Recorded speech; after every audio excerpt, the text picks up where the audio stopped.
documental es uno de esos temas que no estaban previstos al inicio del rodaje. Y no porque careciera de interés, todo lo contrario, sino porque dábamos por seguro que iba a ser imposible filmarlo. Se trataba de algo que desde hacía unos 40 años estaba perdido, estaba sumido en el olvido. Un misterio concerniente a unas 30.000 figuras de barro de las que después en el documental hablaremos extensamente. Pero ¿por qué el interés de esas figuras? En 1972, Jacques Verrier, el coautor de aquel célebre libro El retorno de los brujos, publicó un libro que llevaba como título El libro de lo inexplicable, donde se recogían diferentes misterios. El primer capítulo, firmado por Ronald Wilson, se refería a las figuras de Acámbaro. Unas extrañas figuras, toscas figuras realizadas en barro, cuyo misterio, insisto, descubriremos después en el documental. Pero al misterio en sí de las propias figuras se unía el de su localización.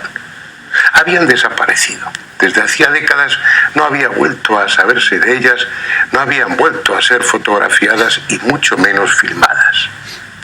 Su paradero era un misterio. Y ahora viene lo pintoresco del caso. Nosotros dimos con ellas. ¿Cómo? Pues con un sistema, con una investigación tan laboriosa como la de llegar a la ciudad de Acámbaro y preguntar por ellas. Gracias a esa ingenuidad, a esa forma de actuar tan lógica que a nadie se le había ocurrido, fuimos los primeros en el mundo que conseguimos filmar las figuras de Acámbaro.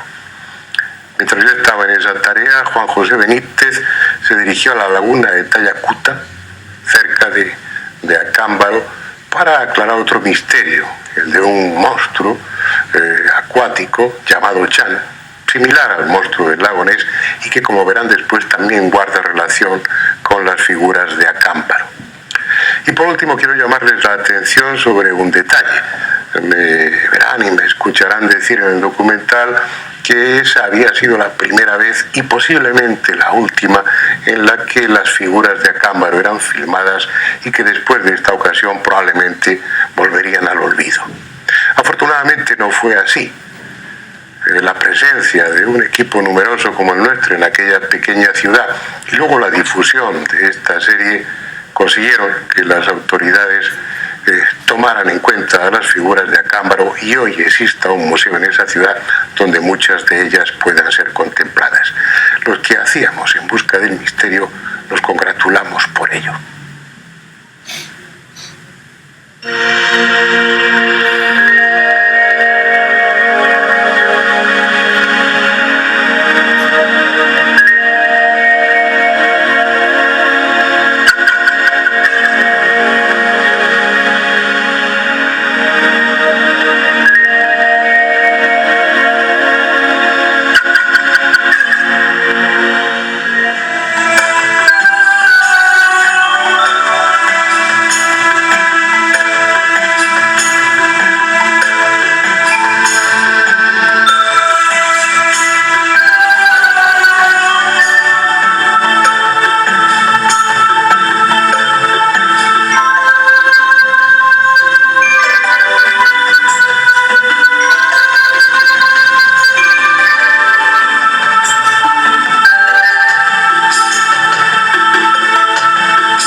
Nuestro destino era una pequeña ciudad del estado de Guanajuato, en México, Acámbaro.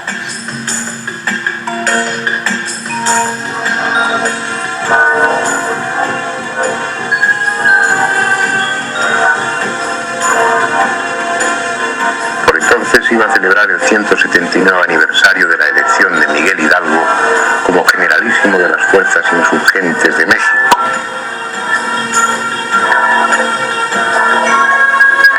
Que tuvo como escenario la ciudad de Acámbaro el 22 de octubre de 1810.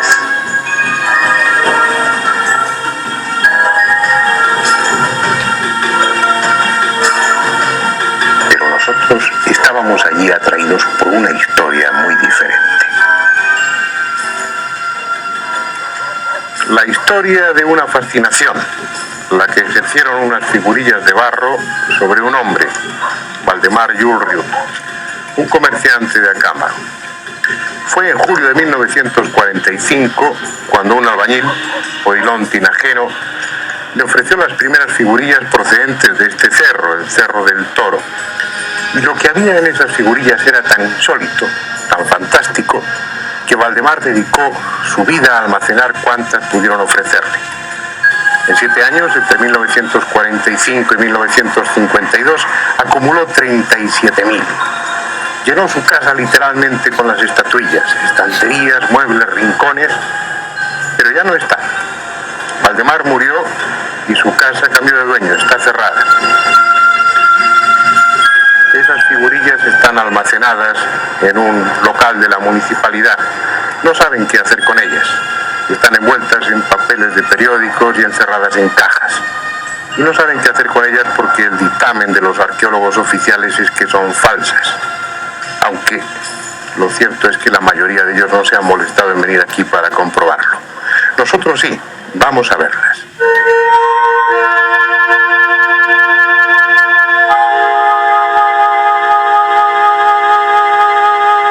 Aquí está el sueño de un hombre, almacenado sin orden alguno en cajas de cartón.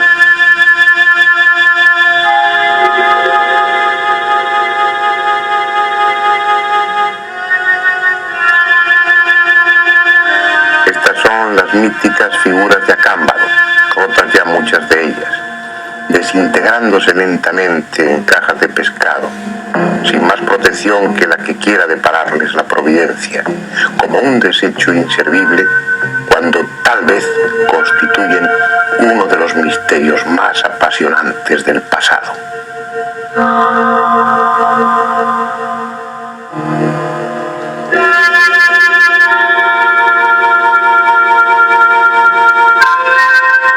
Algunas son de la cultura de Chupícuaro, que estuvo instalada en esa zona hace 2800 años. Otras son toscas imitaciones, burdas piezas falsificadas, pero muchas son la más fantástica galería de animales fabulosos que pueda imaginarse.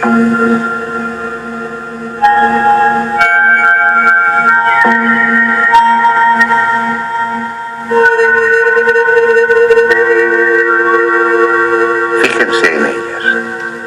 Pocas, muy pocas personas han tenido ocasión de verlas. Se han escrito algunos artículos sobre estas figuras y un par de libros han dedicado un capítulo a este tema.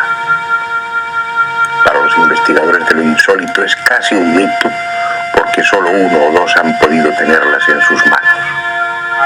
Es ahora la primera vez en estos 45 años que una cámara las filma, y probablemente también será la última.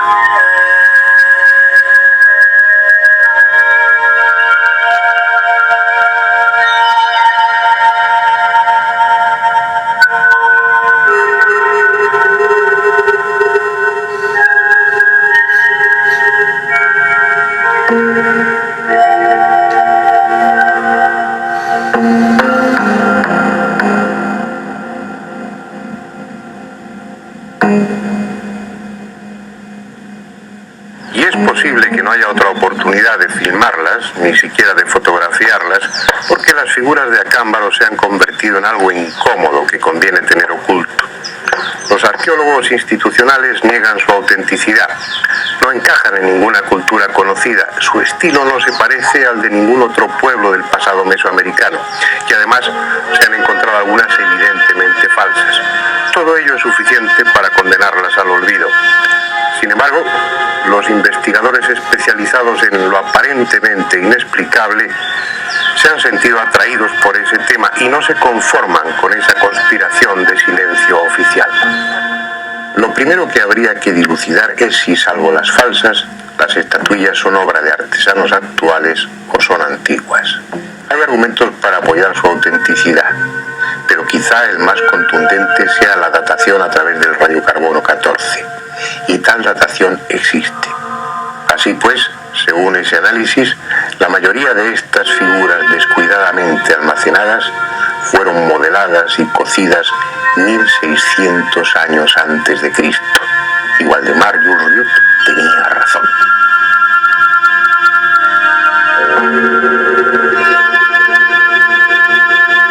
Probablemente se equivocó en otras cosas. Él atribuía su origen a la civilización atlante y la suponía mucho más antiguas. Tal suposición se basaba en que esas toscas figurillas de barro habían sido encontradas en un espacio muy reducido, además de sus 37.000 hay otras 10 o 15.000 en Estados Unidos, y todas almacenadas en el Cerro del Toro, como si alguien del pasado hubiera querido dejar un testimonio para la posteridad. Pero la otra cuestión, tal vez la más enigmática, es ¿qué representa? Algunas recuerdan animales del Mesozoico, como esta, que es similar a un dimetrodonte. Pero la mayoría más parece el fruto de un delirio que la representación de animales extinguidos. Muchos son anatómicamente imposibles, absurdamente desproporcionados, como si quienes los modelaron hubieran querido jugar a ser dioses creadores de una fauna monstruosa y disparatada. Quizás son la plasmación de sus terrores, la materialización en barro de los seres que poblaban su infierno. Quién sabe si el fruto de artesanos que en sesiones colectivas alucinaban bajo el efecto del peyote o de otro alucinógeno.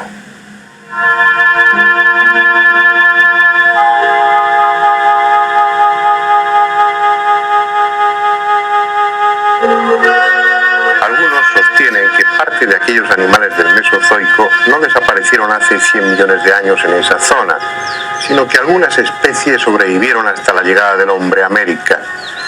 Y este impresionante recuerdo fue transmitido de generación en generación, como el testimonio oral de una época en la que la Tierra estuvo habitada por gigantescas y monstruosas criaturas. Cualquier hipótesis, por disparatada que parezca, es menos atrevida que las figuras mismas, sólidas, tangibles y sin sentido para los hombres de ahora, pero lógicas en su momento. Nadie, por antiguo o loco que sea, modelaría 50 o 60.000 figuras para gastar una broma a los que 3.600 años después las iban a desenterrar. Ahí está. Ahí quedan las figuras de Acámbaro, filmadas al menos una vez antes de que se desintegren y con ellas se fragmente también su misterio para sumirse después en el olvido. Un misterio que posiblemente se resuelva cualquier día, porque bastaría con encontrar en aquella zona de México uno de esos animales del Mesozoico supuestamente extinguidos para deducir que quienes modelaron las figurillas de Acámbaro lo hicieron basándose en la realidad, aunque su imaginación o su temor les llevara a deformarlos y resaltar su aspecto monstruoso. Pues bien, a 50 kilómetros en línea recta de Acámbaro existe una laguna en la que, según la tradición indígena, vive un monstruo al que aún le realizan ofrendas. Una criatura que parece ser más que una leyenda.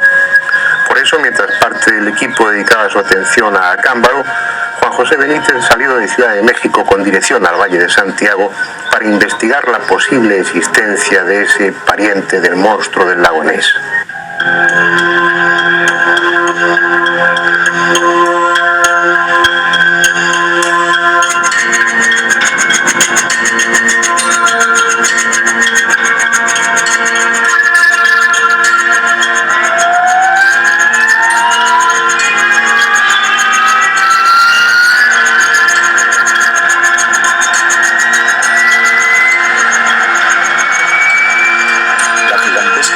Quedaba allá abajo, hirviendo de gentes y de coches. Nosotros íbamos rumbo a un lugar totalmente distinto, a una parte de México donde convergen las leyendas, donde cada cerro guarda un misterio arrastrado desde mucho antes de que los españoles llegaran. En poco más de hora y media, nuestro helicóptero volaba ya sobre el Valle de Santiago, abierto entre volcanes que cambiaron el fuego por el agua.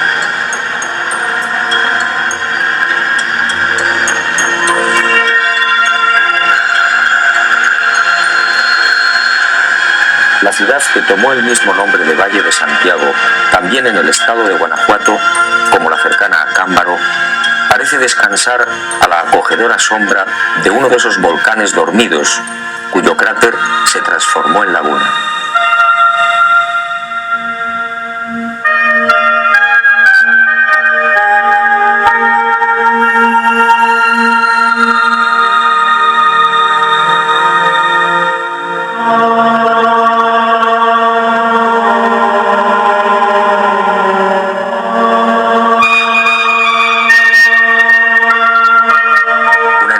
De 750 metros de diámetro, cuyas paredes basálticas se interrumpen por el agua. Agua profunda, de apariencia tranquila, a la que hoy llaman prosaicamente la alberca, pero que en otro tiempo fue conocida como Tayacúa. Es una hermosa laguna de aspecto manso. Sin embargo, allá abajo, en su parte más profunda y sombría, dicen que habita Chan, un monstruo de cabeza descomunal y cuello de serpiente al que unos temen y otros respetan desde hace 1000 años.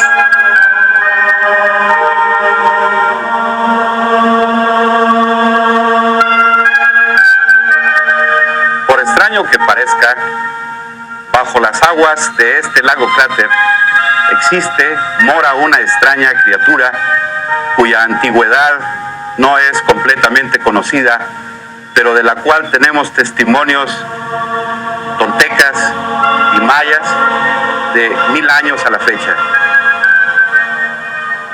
Bajo el agua adopta la forma de una serpiente monstruosa y aquí permanece de septiembre a mayo.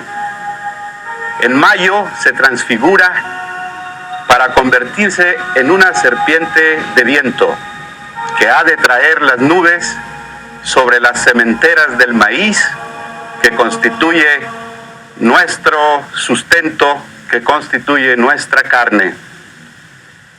Y así, el día 26 de septiembre, cuando el Chan regresa a esta alberca a guardar el agua que ha de servir como reservorio para la próxima temporada de lluvias, la gente agradecida viene a ofrendar al Chan las primeras semillas del maíz tierno, los elotes, los tamales,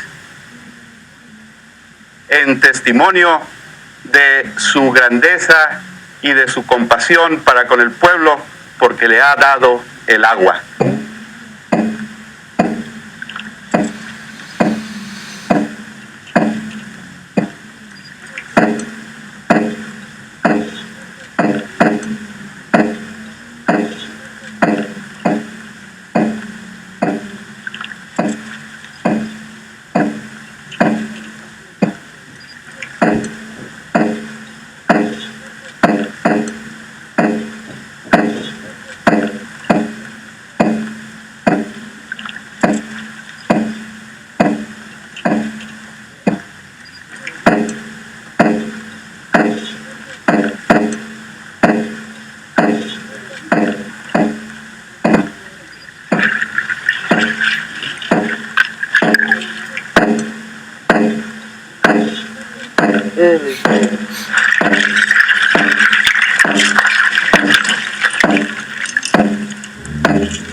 Él es Dios.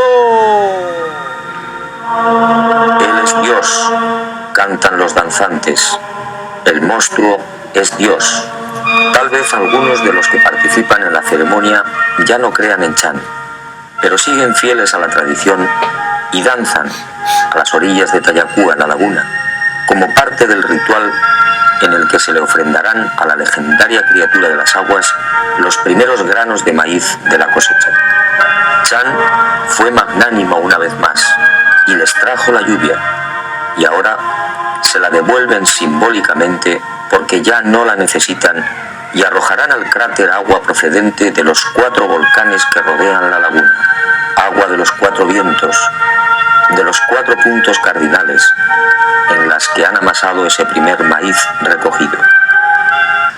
A pesar del esfuerzo de los misioneros por cristianizar el culto al monstruo del lago, la memoria mágica de esta serpiente continúa viva en los habitantes del valle.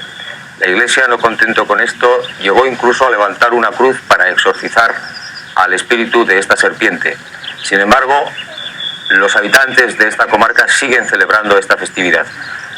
Los responsables de la Iglesia llegaron incluso a bautizar a la alberca con un nuevo nombre para evitar los ruidos misteriosos que se producen especialmente por la noche. No contento con esto, realizaron una nueva ceremonia simbólica casando en matrimonio a la alberca con el cerro de Culiacán, situado a unos 8 kilómetros de aquí. Un cerro que al parecer responde a las tronadas y a los ruidos que se producen en el fondo de estas aguas. A pesar de ello, los testigos, numerosos testigos de este pueblo, siguen viendo a este monstruo, siguen viendo al Chan y por supuesto siguen escuchando esos misteriosos ruidos que surgen en las noches de las profundidades de estas aguas. Pues yo lo que vi aquí que me pareció extraño fue que de ahí del centro nacen unas olas extrañas que rompen aquí en la orilla de la laguna. Y no es la primera vez que lo he visto, porque en varias ocasiones, algunas 10, 11 veces he visto esto y me parece extraño. Porque yo me doy cuenta, porque yo aquí vivo, soy pescador aquí, yo aquí duermo, yo estoy día y noche aquí. Me encontraba pescando. Al estar pescando oí un ruido extraño entre los matorrales. En ese momento volteé y ¿qué es lo que veo? Un animal descomunal. Tenía la forma de una tortuga gigantesca sin concha. Yo vi cuando entró al agua y en microsegundo ya estaba en otra orilla. Me vine yo a bañar como a las 5 de la mañana y como es el costumbre de nosotros que venimos a bañarnos aquí temprano, entonces me estaba yo metiendo al agua cuando de repente vi un animal que salió, no sé qué animal sería porque estaba oscurita en la mañana, nomás vi el bulto grande del tamaño de una res, salió para arriba y echó agua como una ballena, echó agua para arriba y duró como unos 5 o 6 segundos y luego se volvió a meter. Entonces ya me dio miedo a mí y ya no me bañé. Lo que hice fue que salí, me fui y ya tuve miedo de venir ya después. Iban a bañarse. Iban a bañarse. Su hermano y un sacerdote. Y un sacerdote. ¿Y qué les sucedió? ¿Cómo? ¿Qué les ocurrió? Que pues encontraron ese animal y por eso no se bañaron ya. ¿Y cómo era ese animal, señora? Largo. Dice como es que los cocodrilos. Pues yo casi de animales no conozco, señor. Nomás soy algo temerosa y no rehuyo de todo peligro. Yo nomás conozco estas que se arrastran, las culebras, pero animales sí. Pero yo decían que era un animal largo, negro, así manifestaban el que así largo, pero no alto, que chaparro. Al igual que en el lejano lago Ness, en no pocas ocasiones se ha intentado desvelar el misterio allí donde presumiblemente se oculta, es decir, bajo la superficie de las aguas. Para unos, los ruidos que de cuando en cuando conmueven la laguna son ocasionados por el monstruo. Equipos de submarinistas han buscado una y otra vez, llegando hasta la profundidad que sus medios les permiten. El comandante Juan Quiroga, al frente del Escuadrón de Rescate Acuático, se ha brindado gentilmente para acompañarnos en una inmersión en la laguna de la Alberca. Comandante, ¿qué profundidad tiene este lago aproximadamente? Bueno, aproximadamente tiene en su superficie máxima 47 metros de profundidad. Actualmente, al paso de los años, se ha disminuido este nivel, ya que los afluentes son mínimos que alimentan este lago. Actualmente tiene alrededor de 20 a 25 metros aproximada la superficie del agua en este lugar. La parte inferior del cráter es cóncavo, tiene una superficie cóncava. En la parte más profunda es el centro de lo que es el cráter en sí. Su composición del agua, sus características son, normalmente tiene mucho sodio, mucho calcio. El fondo de la laguna está totalmente en estado de putrefacción. ¿Qué tiempo tenemos de inmersión con las botellas? Aproximadamente 30 minutos. Cuando usted quiera, comandante, iniciamos la inmersión. A sus órdenes. Muy bien.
¿Qué tal? Está muy peligroso aquí abajo. Todavía a los 5 metros hay un poco de visibilidad. Y a partir de ellos ya está muy poroso, hay mucho fango acá abajo. Se nos dificulta mucho para respirar nosotros con los reguladores, se nos tapan. Hay muchos cambios de temperatura acá abajo, corrientes también. ¿Hay corrientes? Hay corrientes de agua. A veces llega una agua caliente, una muy fría. Abajo sí está demasiado fría el agua. ¿Es peligroso? Es muy peligroso para nosotros. ¿Hay posibilidad, Martín, de que exista ahí algún animal? Pues posiblemente haya algún animal por ahí.